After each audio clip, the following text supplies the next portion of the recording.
Hello, I'm Sue Parker, and today we're talking all about how to deal with overwhelm, because it's not just this thing over here. And I know lots of business podcasts don't touch this. Lots of entrepreneurial podcasts don't even go there because it's all about focus and discipline and being military exercise. That's fine if you have not a lot going on in your life and you don't take on everything that's going on around you. But for many of us in real life, we actually do suffer overwhelm frequently. And this sort of pressure can build up and really affect our mental state, which then affects our ability to build an entrepreneurial business, or to just, be there for our family, or have this calm mindset and be more mindful and enjoy our lives in the moment. It's just blocking us. And this is kind of spurred on because, as you probably know from the announcement yesterday, I'm expecting my third child. And at first, I'm overwhelmed a little bit by it, to be honest. I'm quite shocked. And then, after I come to terms with it, I was like, no, this is an opportunity for massive change. This is a way of saying, you know what, Sue, you said you build that bigger business, that bigger entrepreneurial business to help others, so that you can have more freedom, more time, and more money. And all you're doing is trying to just meet the basics here. And we're not doing enough of what we said we'd do. We're not getting there to that end game, that end state. So I used it as a big push to take massive action, to say these are hard deadlines to do certain things and to make massive impact. But with that comes massive overwhelm. And yesterday was definitely one of those moments where I had this complete reality check of, Sue, you've had 2 babies before. You know what you're letting yourself in for. You're going to have this newborn who is not going to work to your schedule. They are not going to nap when you want them to because you've got a podcast interview. They are not going to fit in that schedule, that really nice block time of 2 hours you've given yourself every single day to work on your content and be available to your listeners and to build the show. So that kind of reality check went, hey, and I actually know this. I know newborns don't do as they're told. I know that I'm going to struggle. I know that rising cost of living, rising expenses, and the fact that I am not going to be as active as I once was means we're not necessarily going to have the surplus of cash to pay for childcare. So there's not going to be this willingness, the same as a family, to sort of say, let's invest £1,000 a month into childcare again. So this overwhelm came to me and made me think, this isn't going to work. And that negativity, that negative bias that we all have within us, steps in and says, whatever your dreams are, whatever the thing you've been telling yourself is going to happen, get a reality check, Sue. And you might have people that do that to you, or you might have yourself, or you might have a combination of things that have these reality checks to you that make you go, okay, I feel super overwhelmed. This is never going to happen. And you start getting into that negative cycle. And I had a morning like that where I should have been getting up to write my book. I do my hour every single morning, pre-children wake up, pre-everything, and I'm having this mental breakdown, and whether it's the hormones or something else, tears are coming down my face, and I'm thinking, what planet are you on, Sue? There is nothing going to be easier about having this third child than anything else. If anything, you have got more on your plate. So how can you possibly be better in your business? How can you possibly serve more? How can you possibly grow more entrepreneurs and help other people when you're going to have so much on your plate yourself? Do you ever feel like that? That your plate is already so full, it's brimming, it's overflowing. You're on the verge of burnout. You feel like you're burning the candles at both ends. And I can probably see some of you nodding. If I could see you now, I'm sure there's some people going, yep, that's me. Yeah, I got that going on right now. And I've got this and I've got that. And don't do the comparison game. Whatever you've got on might feel overwhelming to you. And the craziness of all this is having been through 2 burnouts, I know that 90% of this is in my head, and the other 10% is all stuff I can deal with outside. It's like the managing of the moving parts around the ship, if you like, and all the resources going on. So I want to sort of take back that feeling that nobody gets overwhelmed when you're in control and you're We all get feelings of overwhelm. So let's just accept it. But what I wanted to do is I wanted to talk about how parents and mums get it worse than all, but also how anyone, absolutely anyone who's experiencing some overwhelm, can deal with this. So what you need to do about it. So if we start off with the source of overwhelm, first of all, are you tired? Are you emotionally charged? I definitely talked about being that, didn't I? Was I hormonal? Did you take on too much? Have you been worried about something? Are you still worried about a financial problem you've got or something else in that realm that means you need to get greater clarity? And, once you can figure out what the source of it is, then you kind of know where you need to go to fix it. But in that foggy moment, what am I going to do? I'm having this baby and I still need to deal with the source of overwhelm of how I'm going to deal with it. I want you also to think about maybe your own perfectionism. We do this, don't we? We do things and then we do things again and we do things again because it's never quite right. And that perfectionism, or needing a plan or needing clarity, all of those sorts of things, not having those in place does mean that we end up feeling more overwhelmed. So I want to start with thinking about, okay, when you've established that source, let's think about, what did I do yesterday to get back in a positive frame of mind to be able to record a podcast for you today? But also, what can you do when those moments happen? Because I have to literally go to a bank of, strategies, and I have to burn my way through them until I find the thing that's going to work for me and trigger me today. And often that can be dependent on the source of that overwhelm. Whether that overwhelm is coming from the fact that I've got a partner who just isn't playing ball with me right now, I've got an employee who isn't doing what I've asked them to do, or I've outsourced something and they're not meeting my expectations or my deadlines, they're not taking it seriously maybe.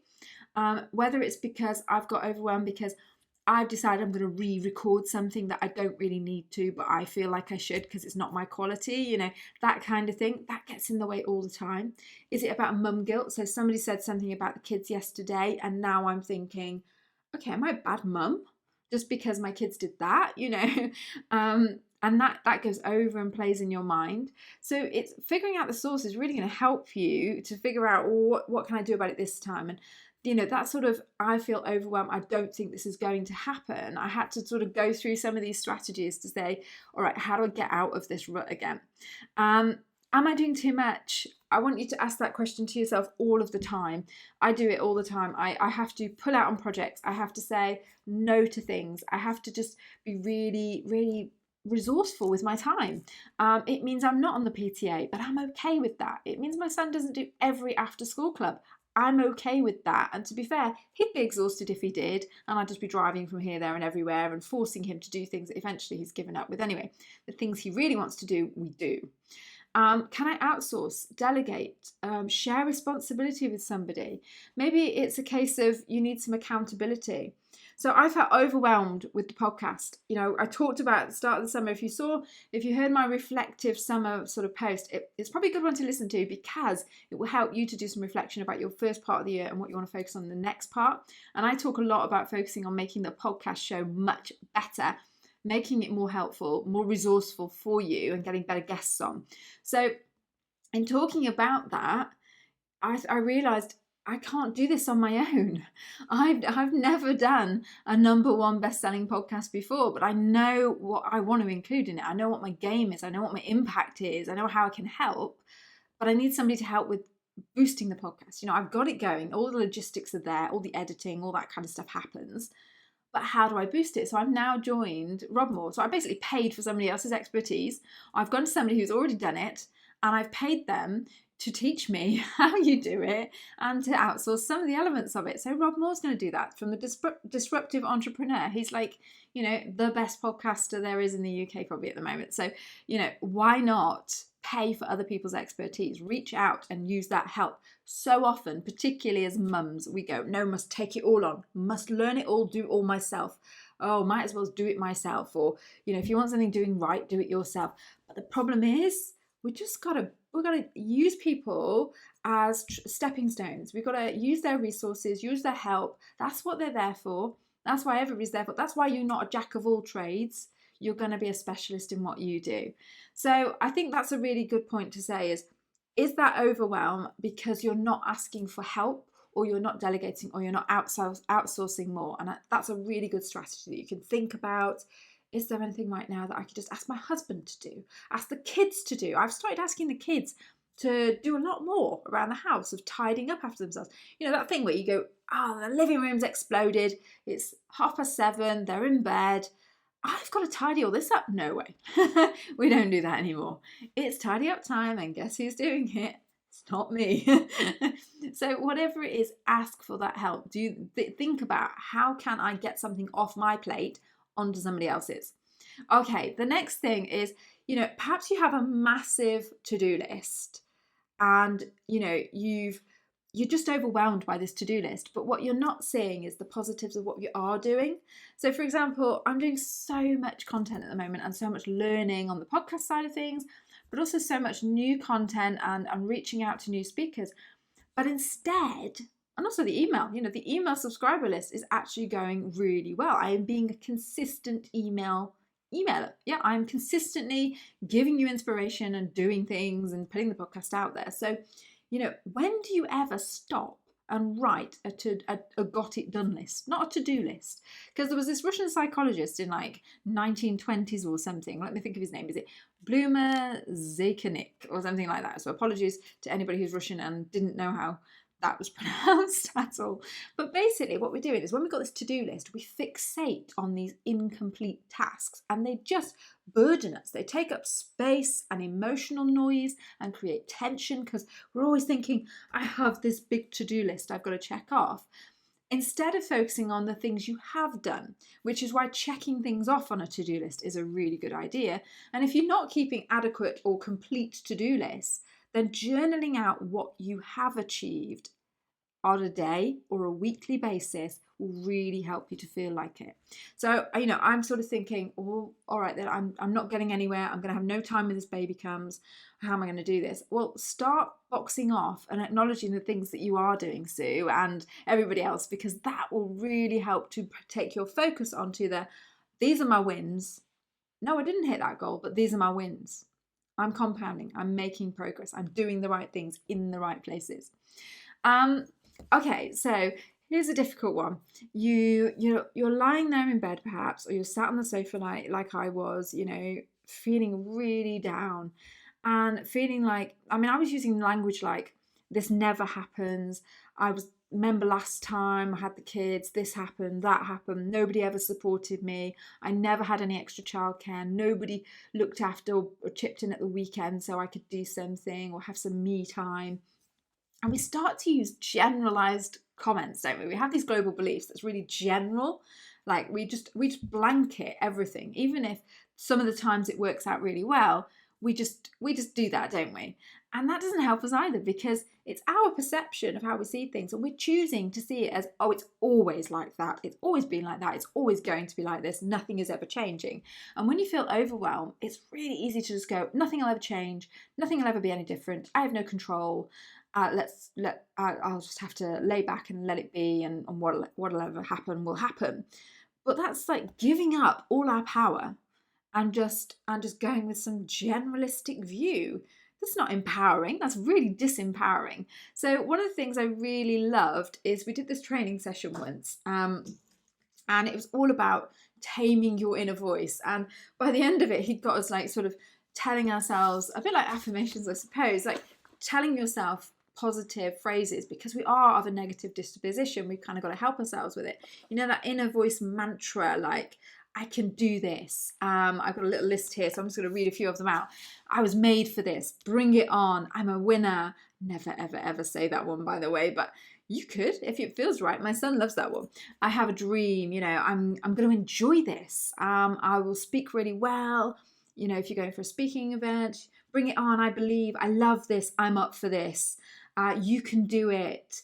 I'm the greatest. When you're feeling overwhelmed because you feel like you don't know enough, you remind yourself, I know more than the people I'm going to teach. I know more than the people in this room about this subject. Remind yourself, tell yourself that. Don't tell yourself, I have nothing to share. I have nothing to tell anybody else. I'm excited. Remind yourself you're excited. My daughter has this great way of sort of bursting into a room and sort of being like, hey, I'm here. And she just feels, she lights up and everybody else smiles and looks at her. And nobody else has an entry like that makes everybody feel so positive and so like, yeah, Amelie's here and we can do this and we can have some fun now. I'm always going to perform well. It's going to be great. All that kind of, there's really good ideas for inner voice. So perhaps have a list of like 3 phrases that you have in Post-it notes. And every time you're feeling really negative about something, you just look at these three Post-it notes on your board, your pin board, your diary, by your bed, on your mirror, on your laptop. And it just reminds you, I feel good. Yeah, I can do this. Bring it on. Every time I open my laptop, I think, bring it on. And if you can have that inner voice, that inner monologue, it's instead of you going, it'll never happen, and the slumped shoulders, the sort of negative thing. And we're going on to body language now, which I actually cover in another podcast about Amy Cuddy's. That's coming up soon as well.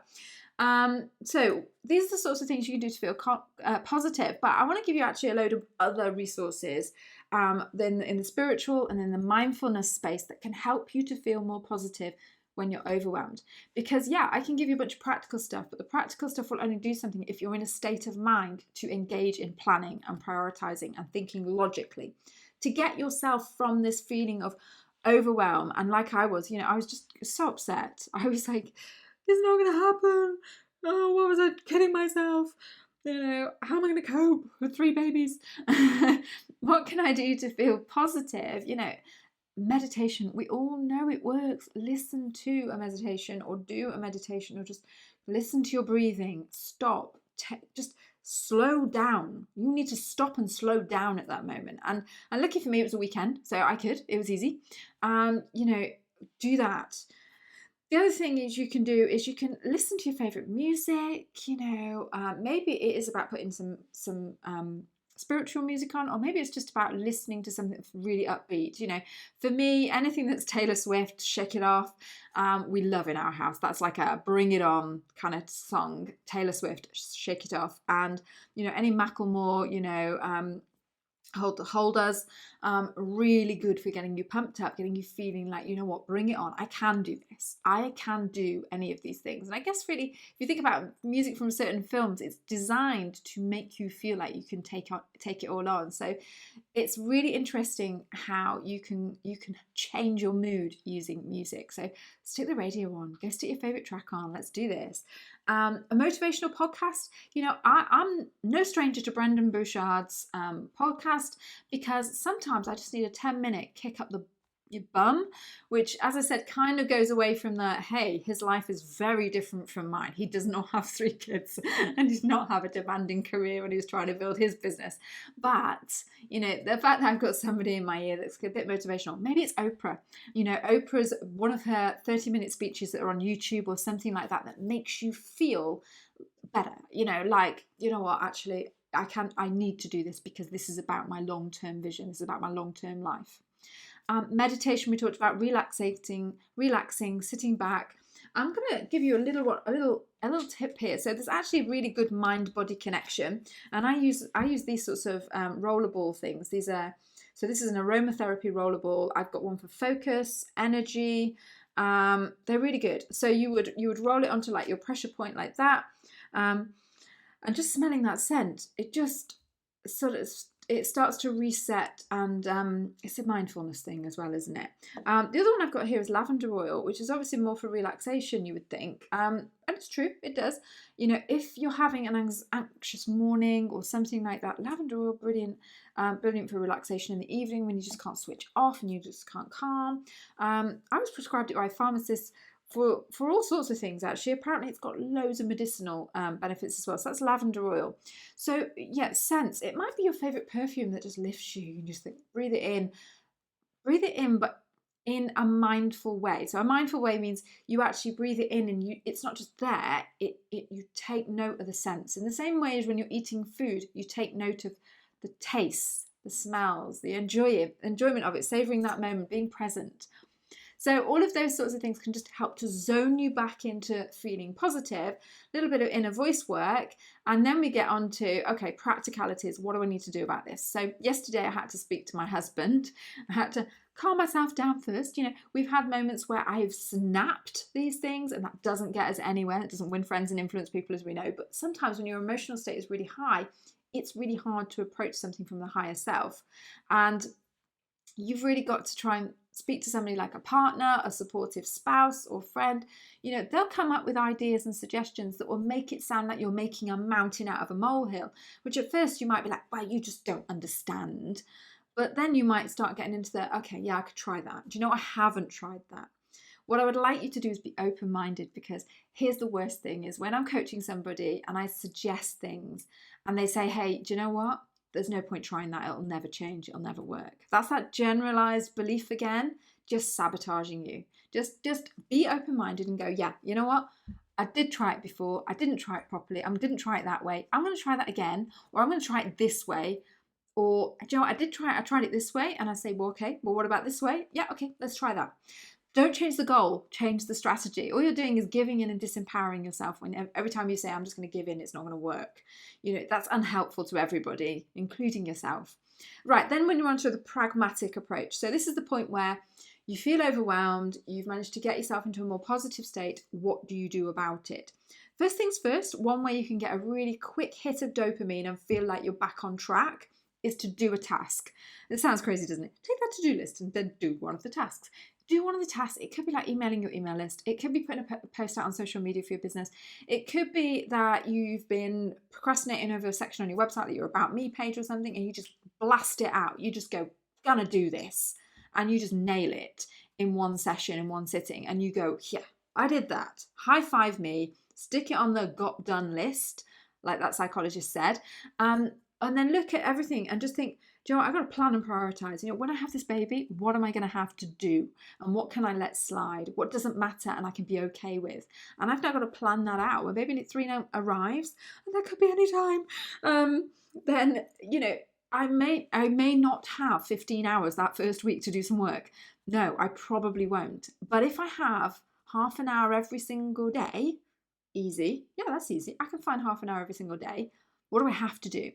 Plan and prioritize, and all the stuff that needs to be deprioritized or done beforehand. Like I'm currently batch recording podcasts and YouTube videos, because when baby comes, I might be in hospital for a week. I'm in hospital for a week.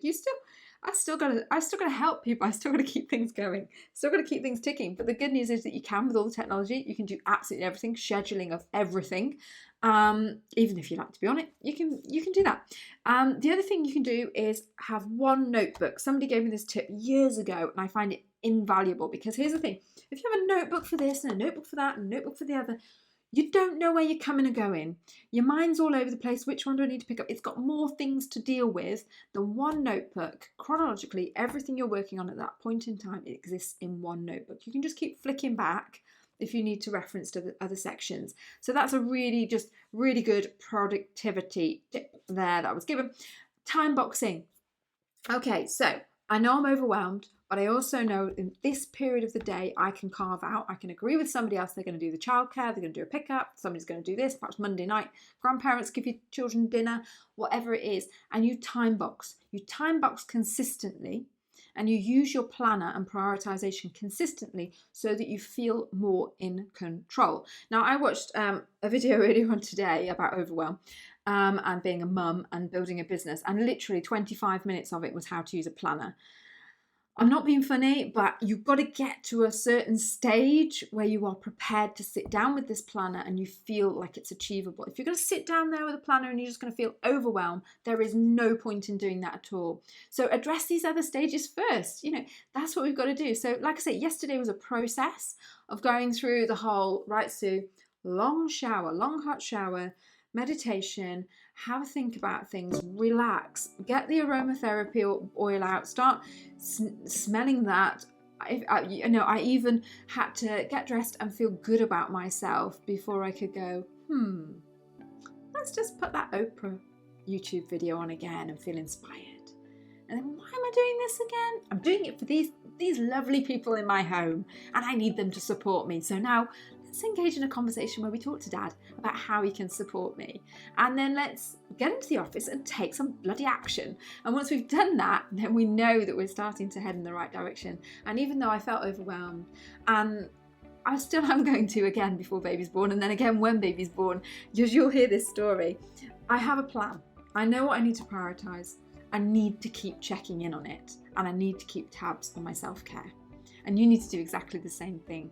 So I really hope whatever you've got on, whatever your overwhelm is, whether it is kids, whether it's having a baby, whether it's dealing with a 9-to-5, a day job, whether it is dealing with a family, whether it's a divorce, whatever it is, please reach out, please share. I am Sue Parker is my handle on most social media platforms.